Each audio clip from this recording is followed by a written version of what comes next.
So there's Friedrich Nietzsche there. He'll be one of my key tools to investigate the changes. But first I'll outline the changes and then I'll get back to Nietzsche. John, Hello. Is that a reference to, in insolvency context, whatever doesn't kill you makes you stronger? Yeah, it could be, or survive. Yeah, exactly. There could be in terms of the debate process and having to listen to the debate. So I'm joking. Or of course, yeah, the company itself. So on the main thesis of the paper is this sort of emperor's new clothes point that's in the title of the paper. Because of time, what I've done is highlighted in purple areas that I think are fairly close to what we already have in the insolvency toolkit for insolvency practitioners in England and Wales. I don't have enough time to go into those bits, but you'll just see as we progress some purple suggestions. So part A then. The first major permanent measure that we've seen introduced, and this emanates from the 2018 reform activity that occurred in England and Wales that was led by the Insolvency Service, is this moratorium. So a new freestanding breathing space that is meant to provide a rescue or restructuring period, a 20-day period in which the insolvency practitioner, who is of course now with this new procedure called a monitor, enables that person to help the directors. And we could say then this is a debtor in possession change. So where historically, arguably, we've had, of course, practitioner in possession in this jurisdiction anyway, this is one of our closest movements towards debtor in possession. So as you can see from the last black bullet point on the slide, this is that idea of protecting, keeping creditors out without leave of the court. So keeping them out of their money, which of course raises one issue with this moratorium. This is the first critique point. So to what extent does this moratorium just prolong that idea of keeping creditors out of their money after what might already have been a very long period of time for them to try and get to their money? And the other critique point I've put in red, of course, is an ex ante point. The idea that perhaps what this moratorium does is reflect the kind of arguments that Finch and others have been arguing about for 20 years or so. And that's the idea that insolvency law should move much closer to an ex ante approach. That's to say, much before technical insolvency, well before Millman's Twilight Zone, sort of back when liquidity is still relatively normal. So in that sense, of course, aping our friends with their Chapter 11 procedure. So that's the moratorium. The next new permanent measure, again an emanation of the 2018 period of reform, is this restructuring plan. So again, added to the toolkit, we have this new plan. I say new, as you can see, again, with some purple commentary there. To what extent is this new? To what extent is it not just the emperor's new clothes? It does have, of course, new qualities. So going against my thesis, going against myself, there's the the cross-class cram down, which of course again takes us closer to our Chapter 11 friends, which is noteworthy. But there, again, we see similarities coming through. So my penultimate red bullet point there, we see the overall commonality between the two parts. That's to say pre-existing schemes of arrangement in Part 26 of the Companies Act 2006 will enable the courts to draw on the existing body of Part 26 case law where appropriate. So to what extent is this tool new or in any way helpful in that pursuit of ex ante approaches to resolving potential insolvency issues? Briefly, to help facilitate rescue, they've also introduced some ipso facto suspension provisions, so ensuring that supplies continue to help facilitate rescue, so reforming some provisions. And then by way of temporary measure, so a major critique point could be, well, why have you introduced permanent measures and these temporary corona response measures in one set of provisions? Is it because you're just taking advantage of parliamentary time, or is it because you need to be seen to respond to the pandemic?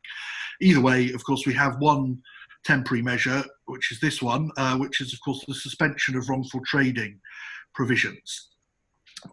I'd argue that that's problematic in the sense of mixed messages to directors when you consider, for example, that Section 214 of the Insolvency Act 1986, so the provision that regulates wrongful trading, is the same, save for one word, as Section 174 of the Companies Act 2006, the English provision that regulates director behaviour generally in the negligence-based sense. So they're essentially the same, and of course 174 hasn't been suspended. So there's still this plethora of other directors' duties that are extant that in due course, I'm sure office holders will be able to think about when they look back over what directors have done, even though, of course, wrongful trading in this unusual period has been suspended.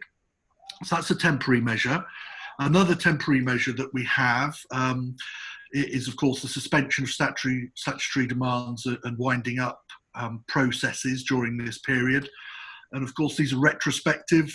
There's, as you can see from the final date there, we have some issues with the timeliness of when these reforms are going to bite, which is interesting, particularly when you consider that only yesterday, one of our cities, Leicester, seems to have had a new lockdown placed upon it, with obviously its businesses as well, because of a spike there in corona.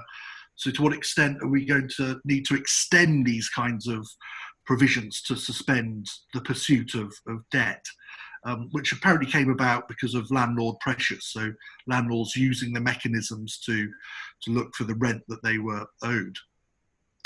So there are a number of issues arising from the minutiae, and I'll start to try and touch on those now. I've already mentioned the wrongful trading issue with the plethora of other duties. The major issue for me as editor of Muir Hunter is why no substantive discussion of personal insolvency in these reforms? Is that because of the continued idea of the Insolvency Service and the policy department there favouring directors and business rescue activity in terms of their menu of reform activity? Or is it just because the needs of now require that? But of course, there's still masses of personal insolvents out there who need help. I'll mull on the charity gaps. Safe to say the Labour Party, the opposition party, this is point 4, with Keir Starmer, the new leader of the opposition, were very proactive during the debate stages with coming up with many suggestions for perfection as we went through the debates.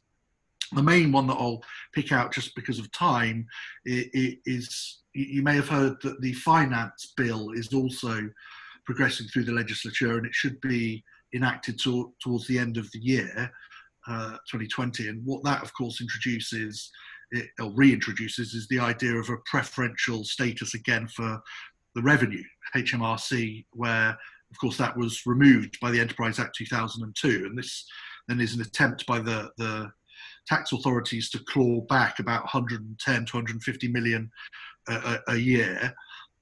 A problem that the Labour Party and R3, our big body that protects the interests of insolvency practitioners, have highlighted here, is that, of course, can harm the rescue culture, because you're taking value away from entities that perhaps could survive, but for the way that money has been taken out of that potentially viable entity.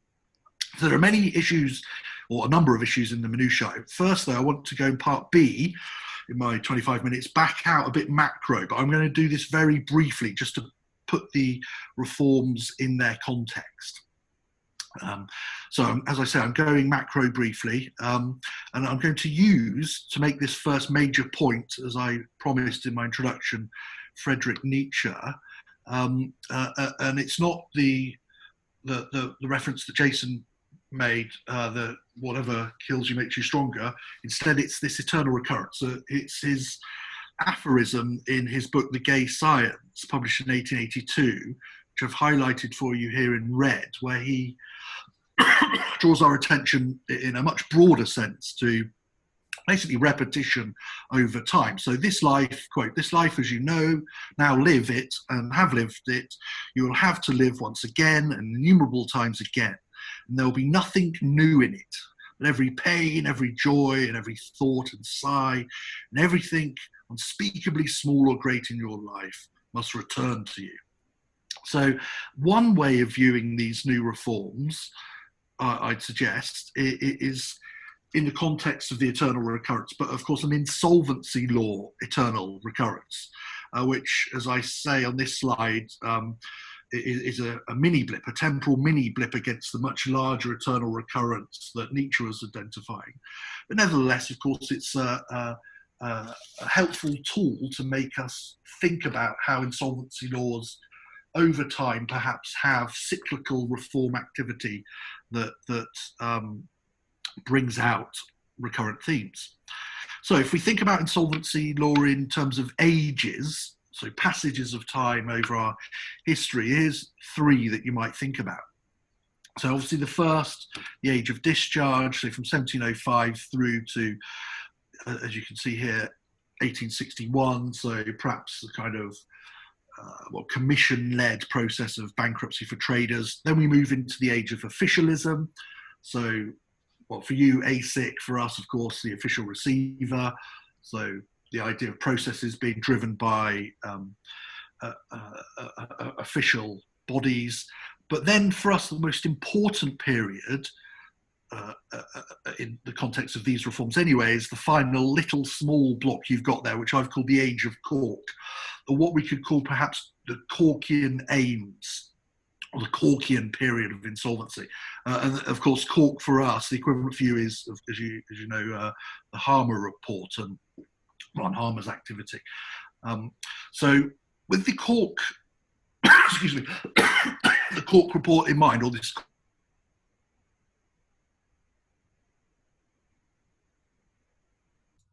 reforms, is a recurrent set of provisions that we have already seen mooted over time, over the last 30, 40 years or so in the Corkian period, that recycle approaches that we're familiar with. And here are some quotes, excuse me, that help evidence that point. And these are practitioners, barristers mainly, who have commented on the new reform, so English and Welsh called barristers. So the first one there, some resemblance to the existing administration moratorium. So this idea that perhaps the new moratorium is much like the administration moratorium. Point two, in terms of the derivation of the moratorium, the new moratorium regime, whether or not that comes from, in 2000, we had a big report phase, whether or not we're sort of rehashing small CVA moratoriums. And then, as I've already mentioned, the 2018 reforms and their use of moratorium as the genesis of change. Three, in the context of restrictions on enforcement, you can see that one practitioner has said that there's familiarity again with administration. And then perhaps four, most authoritatively anyway, because this is from a QC, the idea that our new Part 26A regime is modelled on Part 26, so something we already have, schemes of arrangement. Not only do we already have it, it's been used to much success by a number of practitioners whose whole practices related to the deployment of those regimes for international companies in this jurisdiction anyway. And I've already made reference to the idea that cases can be used from the old Part 26 regime. Again, another and perhaps the most serious point where in my introduction I argued that the dip measures within the moratoria changes perhaps take us close to Chapter 11. Well, this is this silk here you can see under Part 4 saying, well, we already have debtor in possession, albeit with a supervisor instead of a monitor, in the form of voluntary arrangements, so company voluntary arrangements here. The fifth point I wanted to make reference to is this kind of plus a change point, or this Emperor's New Clothes point at this stage.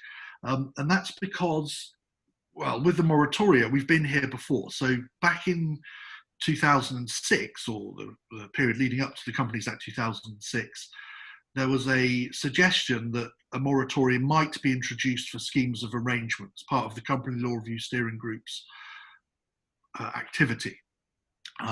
That was sidelined, as I'll show later on, for territorial reasons. And the final point I just want to say in relation to this plus a change point is point 6 and the meetings idea. So where we have already seen movements and changes in how we conduct insolvency meetings in the insolvency rules. So again, these changes are something that we're familiar with.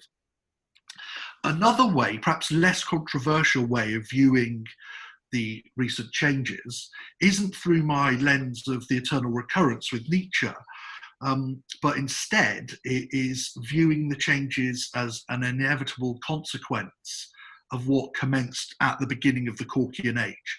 So it's here I've just jokingly used Harry Potter's demise because we know that was, of course, an inevitable consequence of him having a tussle with, well, Tom Riddle, that had to happen. Similarly, might it be the case that these changes eventually had to happen if rescue reforms weren't properly taken up when they were first suggested in 86 or first came to pass in 86 here, or when they were perfected or supposedly perfected in 2002?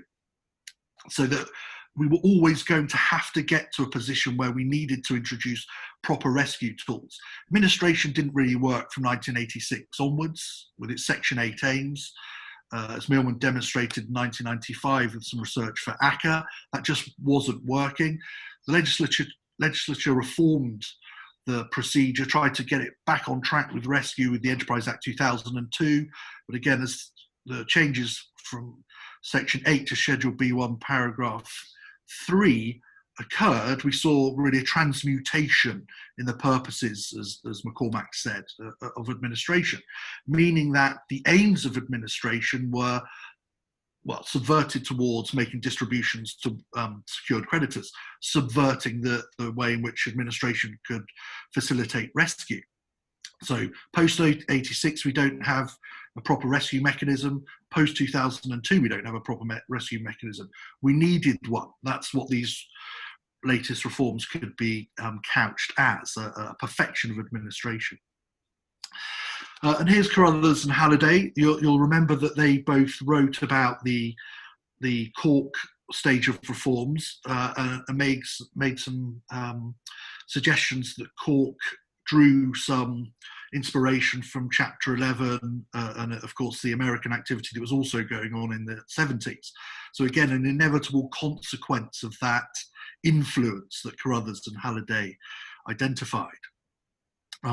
So you might think here, this is the Cork committee, you might think they're cheering Sir Kenneth Cork there, who's 4 in from the right on the slide with his glass in his hand lowered.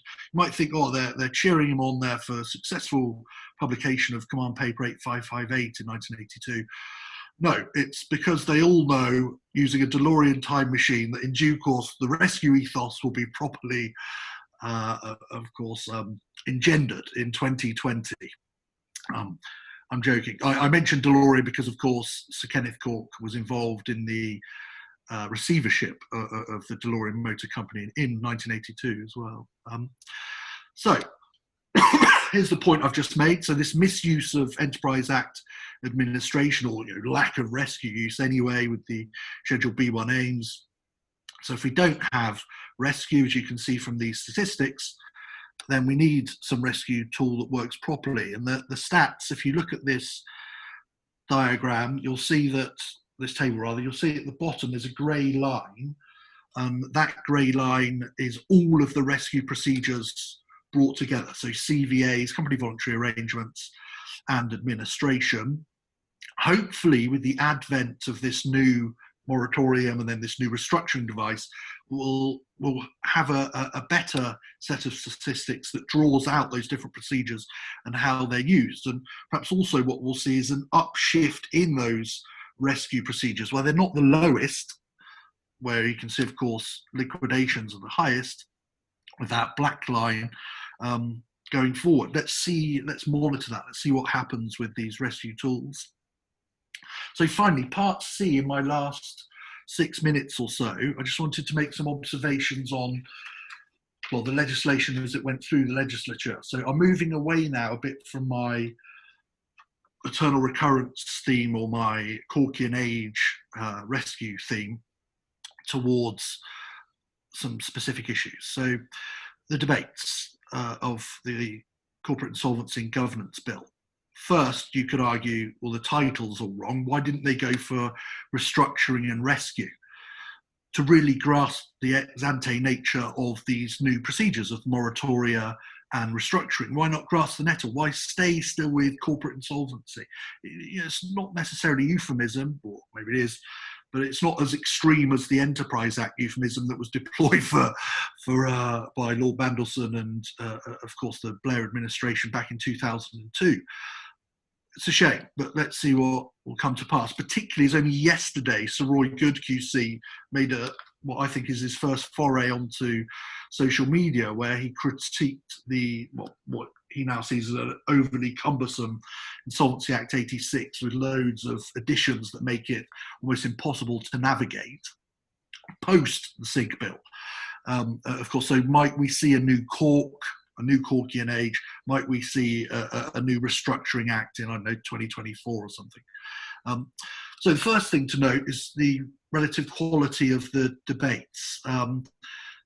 Safe to say, we have this strange position in this jurisdiction where we have, well, some peers that still are hereditary, but luckily the majority aren't. The quality of the debates in the Lords was much higher than the Commons, I'd argue, less talking to their constituents for obvious reasons, more focus on the actual provisions of the bill.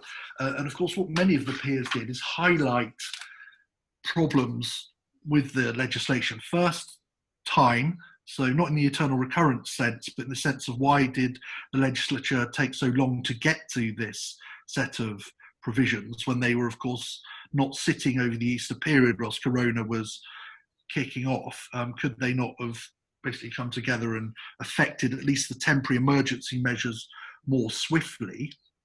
Another point that you might note at this stage is, of course, only 47 minutes were given towards debating the provisions of what is a rather large bill, at least in the Commons, slightly longer in the Lords, but still, is this the proper way to discuss insolvency legislation? Certainly having maiden speeches halfway through the Commons debate seems a bit strange when it takes away time from proper discussion.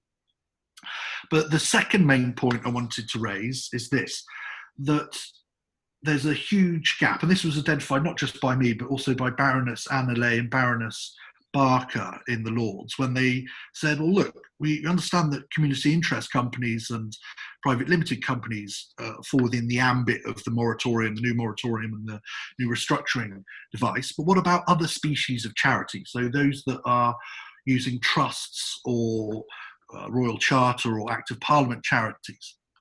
So there's a lacuna. Again, much like, as I've already made reference to, that earlier lacuna with moratoriums and schemes of arrangement back in 2006 with the Company Law Review Steering Group. In the DTI's document back then, they said, oh no, moratorium, insolvency, that's not for us, that's for the Insolvency Service. Silo it off to them. They should deal with it. Of course, the Insolvency Service can't affect change to company law, until now, as easily, perhaps. So that was problematic. It's why we are where we are now. So where you saw some peers like Lord Hodgson mull on his part in the Companies Act 2006 passage, but with a complete lack of appreciation that he, of course, was in some way responsible for stymieing the moratorium introduction back then, this is problematic. But let's not dwell on that. Let's perhaps not allow those kinds of regulatory gaps to happen in the future. Alas, one is going to happen again. So yesterday I had a discussion with the Charity Commission, and they confirmed this point, that you can have basically different insolvency provision outcomes depending on what form of structure you chose for your charity in the first instance. So if I choose to have a charitable company, of course, I can then use these rescue provisions, these new rescue ex ante approaches. If I use a trust, I don't have any corona period insolvency mechanisms to help me. So that's point one. Point two, the substantive point two.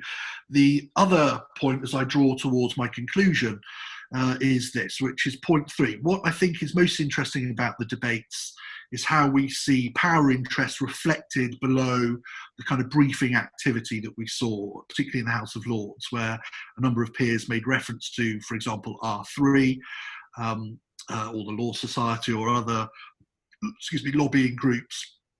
But most interestingly, I think at this stage, in terms of different stakeholders in our insolvency processes, the highlighted pictures here, the R3 position on where they're arguing for a rescue culture, and many peers advocated this kind of idea of, well, hang on, if you're going to reassert Crown preference again, whilst introducing this raft of rescue procedures like restructuring and moratorium provisions, aren't you acting in silos? Aren't you being disjointed in the way in which you think about insolvency law?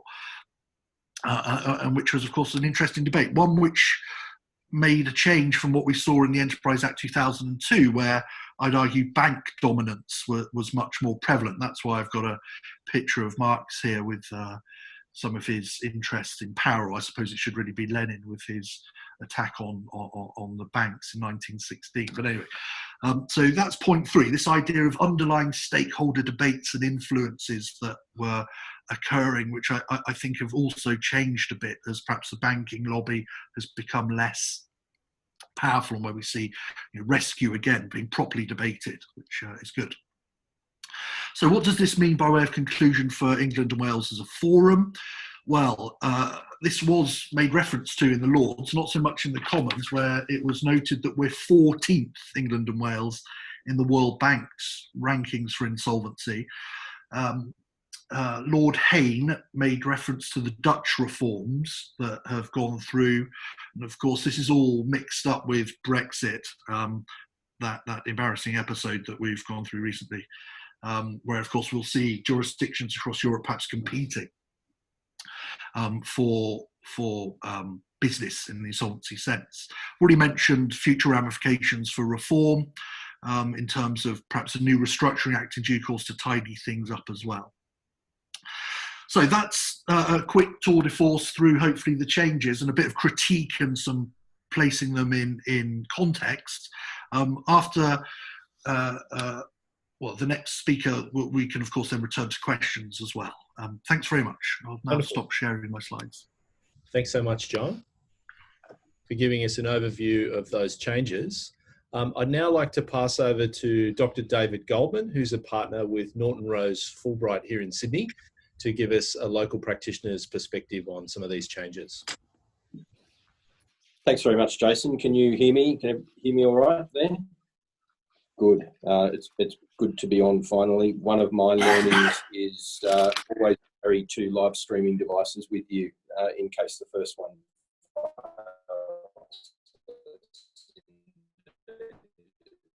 it did this evening. But that's one of the learnings come from John's very interesting paper, which I'll just make some comments on primarily from an Australian perspective.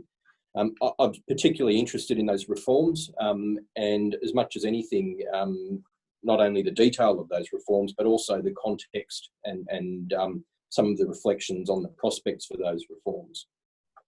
It's one thing to be able to explain those reforms. It's another thing to be able to locate them in context.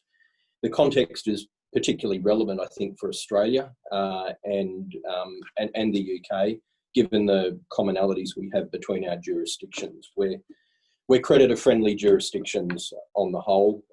There has historically been an inherent opposition to debtor in possession. It seems to run against what banks accept, the fixed and floating charge, all assets, security concept. And that's a very powerful sort of background that these reforms need to take hold in, which I'll be watching with interest. We have obvious voluntary administration similarities. In fact, I think we exported the bones of this to you, much like we exported the Torrens title land registration system and more recently the acknowledgement of Tim Tams and Vegemite.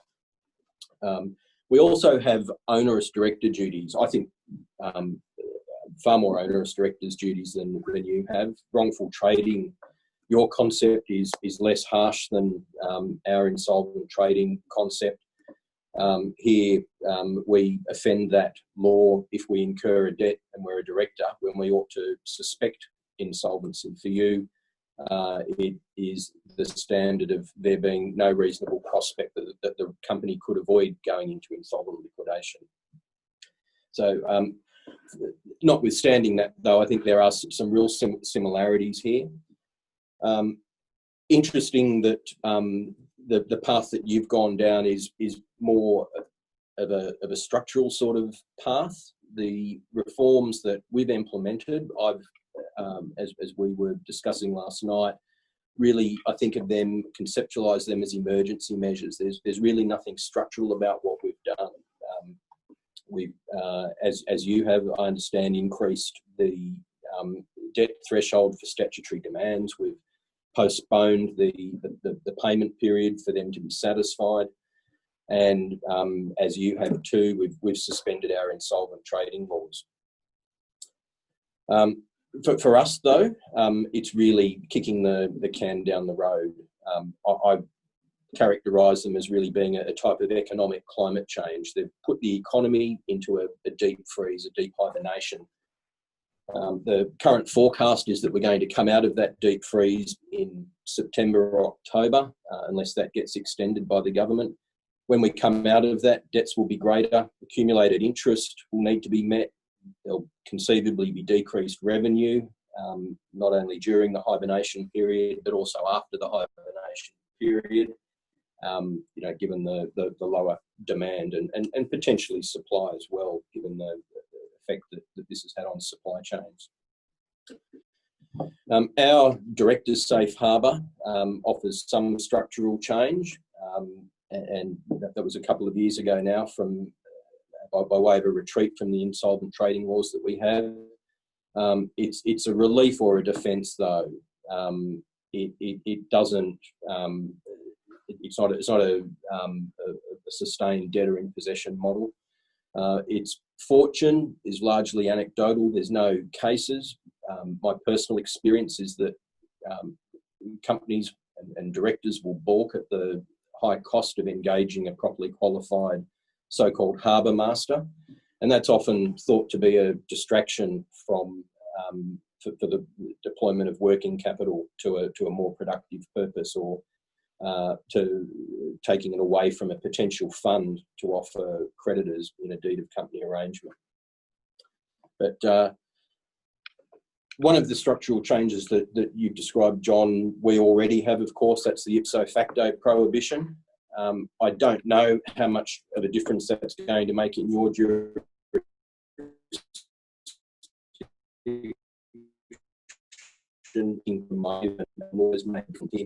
The prohibition doesn't often get relied upon, certainly not in my experience. Could it be relied upon? Yes, no doubt. There are, however, some pretty profound exceptions to it, including all asset security holders, when there are certain step-in rights, certain types of government contracts. So there are a number of exceptions there, and I know with yours as well. And I suppose by way of an overwhelming sort of conclusion to that, if there aren't exceptions and an ipso facto clause can be relied upon, more often than not, I think it'll be the insolvency practitioner that will disclaim that contract anyway. And if they don't want to disclaim it, and they are prepared to continue with it and continue on with personal liability, not many counterparties, in my experience, will say, no, we don't want your money, we don't want to continue to work with you on current terms. This debtor in possession concept, though, is obviously something that's really interesting, and I think, again, the context is really important, and the similarities that our economies and our culture share are really significant, and will be a very interesting, from an Australian perspective, experiment to watch. Commentators often remark upon how different the Anglo and American bankruptcy cultures are, tracing your tradition and also our tradition to the more punitive focus of Dickensian debtor laws and prisons.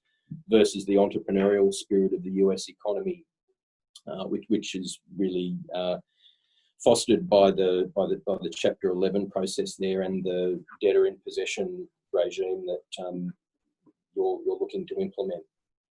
But I really think it's hard to imagine. Well, maybe it's not so hard to imagine, but I have reservations about, just based on my experience of the system here, just how much acceptance that will be able to obtain from creditors. It's very hard to imagine an Australian or British head of state being voted into office having owned companies which have gone through an administration or Chapter 11 procedure, unlike another head of state. Tough times, though, do offer an opportunity to make new laws and to make structural changes to laws, and that's something that's obviously been embraced in the UK. There can be courage, I suppose, that's taken from the heightened political will that comes of these sorts of events. But overwhelmingly, I am concerned and have reservations about how these laws impact upon settled economic norms. And my concern is that the English, just like the Australians, probably won't like being treated like Americans. And by way of, it's probably a far-flung analogy, but the Asian financial crisis led to significant reforms. Obviously, there was a political impetus to be able to do that then. As you know, as I know you know, and Jason knows, and many in the audience will know, some of those reforms have been very slow to gain acceptance, if any. Where they have gained acceptance, they've been characterised by referring to a couple of authors you've referred to, John Halliday and Carruthers, as being recursive, that sociological concept of recursivity, which can perhaps most easily be explained as a forward movement of norms, a spasmodic sort of movement in a 3 steps forward, 2.5 steps back fashion. I hope that your reforms see more forward movement and less backward movement. So that would be my parting comment on your excellent paper, John. Thank you. Thanks very much for those comments. Do you want me to respond, Jason? Shall I? Certainly, John. Thanks. Yeah. So thanks very much, David. That provided further food for thought as well for developing the paper as it goes forward. I think in terms of your last point, anyway, it's sort of like a paradigmatic shift, if there is one, brought about by these changes. I suppose in a way one could argue that the Corona push that's occurred recently, which has meant that the 2018 consultation has come to pass. I would suggest perhaps that if Corona hadn't come about, that those reforms would, much like they were before when they were mooted in earlier periods, were basically ignored. But on the positive side, if they have then come to pass, as we've seen, and perhaps their deployment is to answer that rescue point I've made, that's to say, perfecting administration, or what administration isn't doing properly. Perhaps what that shows is that we really might have a big shift in the way in which we operate here in this jurisdiction. And I'm hopeful for 2 reasons. One, because of schemes of arrangement. So how Part 26, the old scheme of arrangement, has been used before. So, it's this very useful transnational restructuring device which many companies have availed themselves of, and as I said earlier, many practitioners have built practices around, means that perhaps the new Part 26A will also be seen as attractive, apart from obviously creditors whose interests might be crammed out, but doesn't that matter if their interests can be crammed down? But what that means is perhaps then we're seeing that shift as part of these reforms to, as I say, this ex ante approach that is properly geared to early movements into insolvency advice to forestall any proper redress to sort of administration, liquidation, etc., meaning that a real, proper, true rescue culture is about to emerge potentially. Whereas, of course, as we've seen with the stats, that really hasn't been the case. So that's the first bit of encouragement I think there is. The second reason why I'm encouraged is because a number of insolvency practitioners I've spoken to about the reforms here, so our accountant-led system here, so our IPs, have suggested that they weren't properly consulted on in relation to the form and nature of the monitor, this new office holder that operates, I suppose, a bit like a supervisor in the sense of overseeing what's going on, a supervisor and a CVA, but here, of course, a monitor in a Part 26 restructuring. So they seem to balk, the IPs, at this monitor idea, I think largely because of professional indemnity insurance or bonding issues that they might have. But what that made me follow was, well, why are you objecting? Is it because it takes away some form of activity that you might otherwise rather do, i.e., the kind of undertaker's end of their work? Isn't it? Surely it's this kind of positive thing that you have a kind of debtor in possession model if there's viability. And your point about Trump and Chapter 11, all this sort of stuff, it reminded me of Sullivan, Teresa Sullivan, sometime collaborator with Elizabeth Warren, where Sullivan suggests that Chapter 11 isn't really debtor in possession because the board are basically swapped out pretty much immediately for new possessors. So that I suppose we have to guard against that kind of thing as well when we think about this new tool. And I suppose a third point of encouragement that maybe there is this huge shift, or might be a big shift, is your point on ipso facto clauses, where you said that they're seldom used in your jurisdiction. I was thinking that perhaps this other tool, this other mechanism might also be a positive push towards grasping the rescue nettle properly and ensuring that culturally we move towards a better outcome. All of this goes back, I'd argue, for impact purposes, to a paper in 2009 I wrote on company voluntary arrangements, where I suggested that they should be used in a consensual manner, that we shouldn't need cross-class cram down activity. We should be able to much earlier approach these issues whilst viability, new ideas, good board, etc. is in place, and then facilitate the restructuring, whatever's needed, much earlier in the timeline of insolvency to help us with saving jobs and other stakeholder issues that for me anyway are the main function of a rescue procedure. So that's the kind of debtor in possession thoughts that I had. In terms of prospects, I agree with your point on, let's say prospects of English and Welsh reforms actually being used. I agree with your point about kicking things down the road. A number of practitioner friends have mentioned that they foresee a tsunami of problems ahead, when I suppose these ideas will start to be stress tested. The only problem perhaps I foresee is that it's not this end of insolvency that we're going to be needing, as in viability rescue tools in an ex ante or consensual early stage approach. It's going to be the serious liquidation mechanisms or liquidation through administration responses that are going to be needed, unfortunately, so that perhaps in the early period they won't be stress tested as well as we'd like in the rescue sense anyway.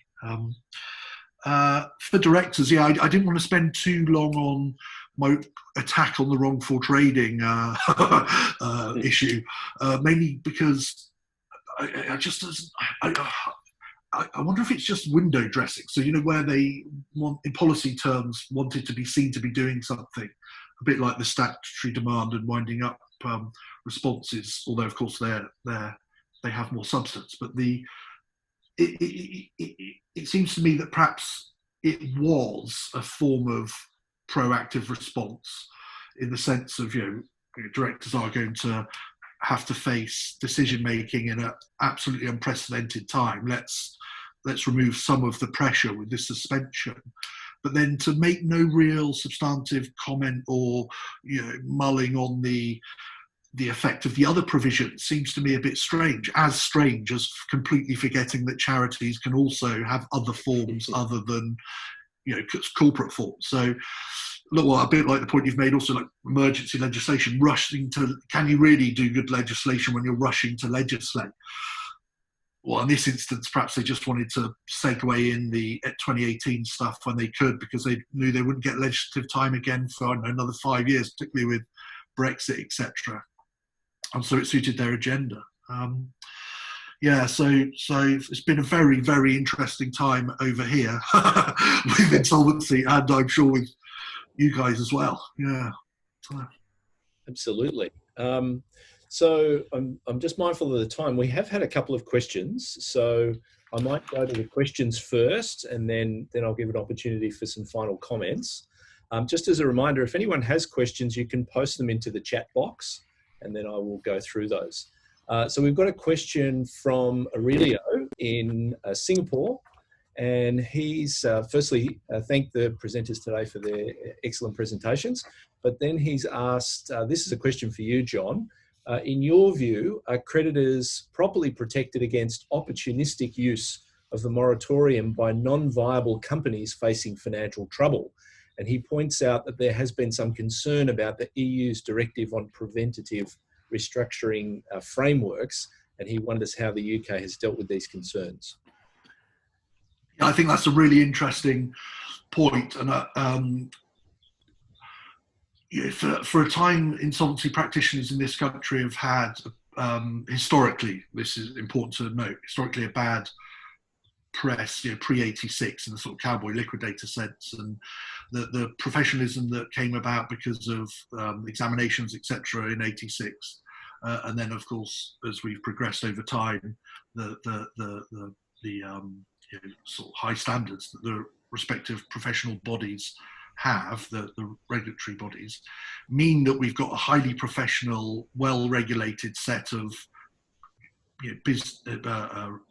insolvency practitioners who are thoughtful about the various tools that they have, and that when they act, for example, in the context of the monitor, when they're these new monitor, that their professionalism will hopefully guard against the ramifications of their, if they are party to decisions that are problematic, will mean that they sort of hold the line against inappropriate use.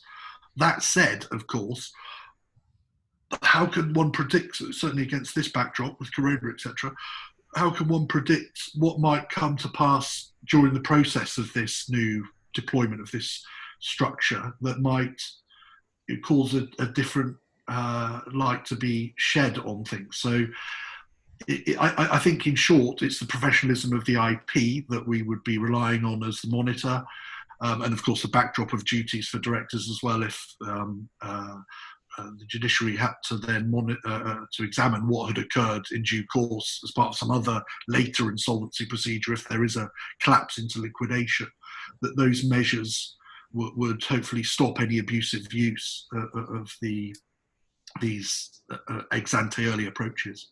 And there are provisions in the bill that allow for creditors, for example, to challenge a decision by a monitor, including the decision not to call for an end of the moratorium on the basis that essentially the company isn't going to be able to be saved, or is currently unable to pay its post-moratorium debts, which it needs to be able to pay throughout.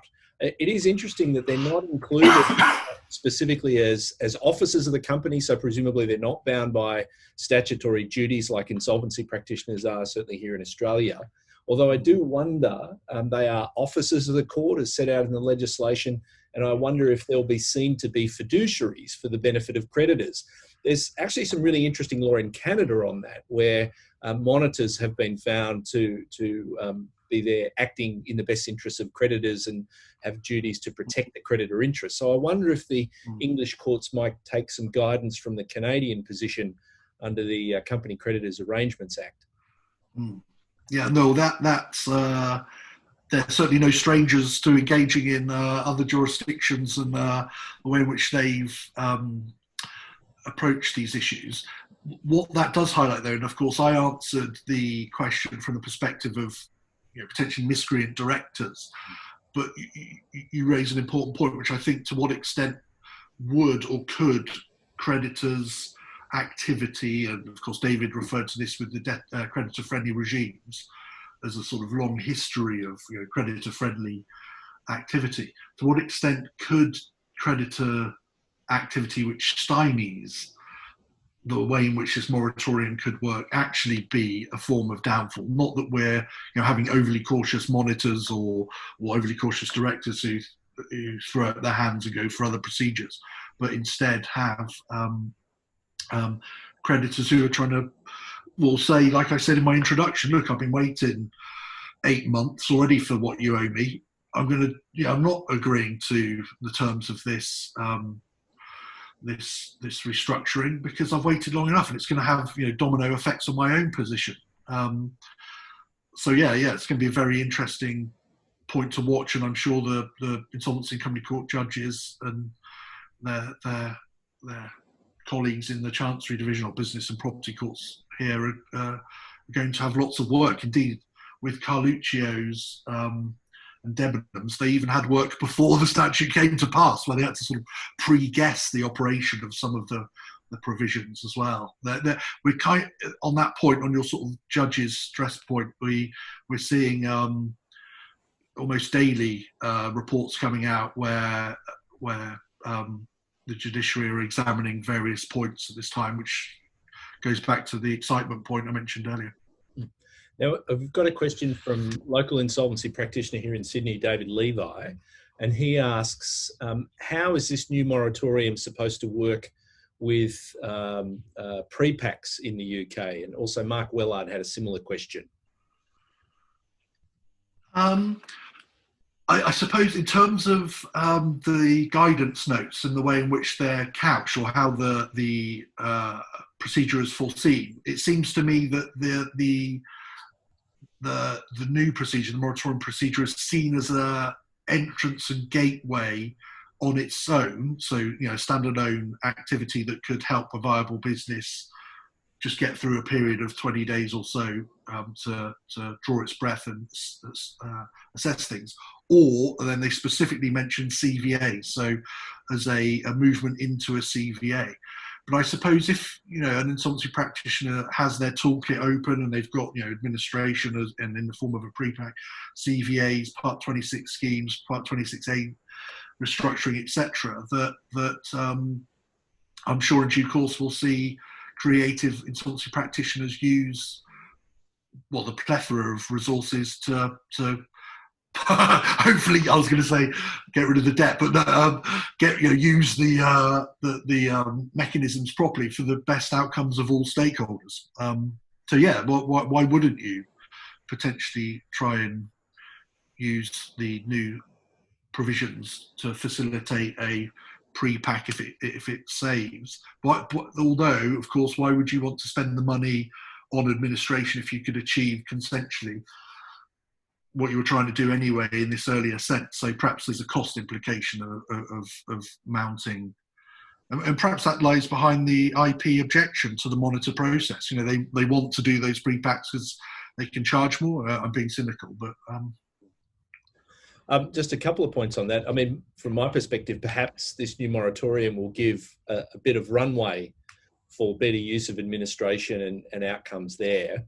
To a bit like we've seen, at least from my perspective, following what's happening in the press, what we've seen with some major restructurings here, where local insolvency practitioners are going into companies, assisting them with some financial matters, mindful of independence requirements, really with the idea that if the consensual restructuring doesn't work, which is handled by management rather than the IP who's assisting with some financial matters and insolvency matters, that they can then step into that administration role and basically hit the ground running. We saw that about 2 years ago, 18 months ago, with Network 10, one of our large media companies, where insolvency practitioners were essentially in place for, I think it was almost a year before it actually went into administration. So perhaps in that context, the moratorium gives you that runway. And then if that doesn't work, the plan B could be a pre-pack through an administration. Yeah, that independence point was raised by, I thought it was a bit disingenuous, but was raised in both the Commons and the Lords as the bill progressed, about the independence of a monitor that would then perhaps feed into the same IP doing another procedure in due course. And the professionalism point I've made, and the Chinese wall ability of firms to ensure that appropriate standards are in place, made me think that I think that they can operate in a way that perhaps is appropriate, obviously, but I still think that perhaps the point about your runway point about moving from one to the other is cost bearing and perhaps not my reading of the separate deployability of the procedures and what it means, as in, maybe this is me sort of towing my own consensual ex ante line a bit as well, being allowed to be subverted by my own agenda, but I like to see them perhaps as separate things that could be used. Let's see how they work and how they're used. It's really interesting. Yep. Now I'm just mindful of the time, so unfortunately we're going to have to wrap up. So I'll just offer some final comments. So I'm sorry, there were a few people who posted questions and we didn't get a chance to get to your questions. These certainly are issues that we're going to keep discussing in this webinar series. It hasn't been announced yet on the Sydney Law School website, but it will be over the next few days. But we're going to be having a webinar actually in just a few weeks, where we'll have one of John's countrymen, Chris Umfreville, who's going to be talking about the state of pre-packs in the UK. So perhaps once you receive details on that, which should come out in the next few days, then we can discuss that a little bit further. So I'd just like to thank both of our presenters tonight. It's been a really fascinating insight into local insight, which is great through this webinar forum, to look at some of the things that are developing as we speak in the UK. It certainly will be very interesting to see how these provisions come along. I'm a bit pessimistic on the state of insolvency law reform in Australia. I'd like to think that our politicians are watching what's happening over there and are looking for ideas for hopefully more effective and more efficient procedures that are better able to achieve the goals of insolvency and restructuring. But I think I might be deluding myself there. I suspect that's one of the things that they're focused on. I'd say I hope the politicians aren't looking too closely, because it's quite embarrassing, a lot of what's going on in terms of Brexit and other national issues. But yeah, sorry. Yeah. I mean, one of the things that you mentioned in your talk, John, was about, over the next little while, hopefully it's only a little while in terms of the fallout from the pandemic, perhaps these provisions won't get tested that much because there's going to be more of a focus on liquidation and bankruptcy. And that's certainly something that I suspect we'll see here, as well as we're seeing in America, with calls for, expanding the bankruptcy system because they don't have enough bankruptcy judges to deal with the coming onslaught of applications. And maybe that will be an opportunity here where we can really have a think about what is it that we value most about our insolvency regime. So you talk about the Insolvency Act in England being perhaps bloated. Little bits get added to it over time. And I think we could say the same thing about our Chapter 5 of the Corporations Act or our Bankruptcy Act. It's been many, many decades now since we had a detailed look at that. And that's something that perhaps is well overdue. And maybe it's, hopefully it's not a tidal wave of new insolvencies, but if it is, maybe that will be the trigger point for us to actually sit back and revisit what is it that we want to achieve out of insolvency and what is actually the best way to do that, rather than, well, this is the way that we've been doing it for the last 200 years, which I think far too often is what we do. So thank you both. Thanks, John, for dialing in early in the morning in England. Thanks so much, David, for dialing in as well and offering us a local practitioner comment.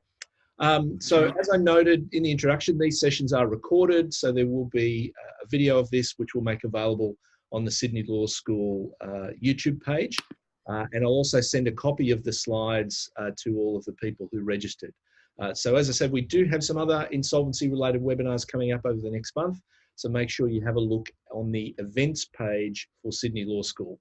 So again, thanks everyone for giving up your time, and I look forward to speaking with you again soon. Thank you. Thanks, guys. Cheers.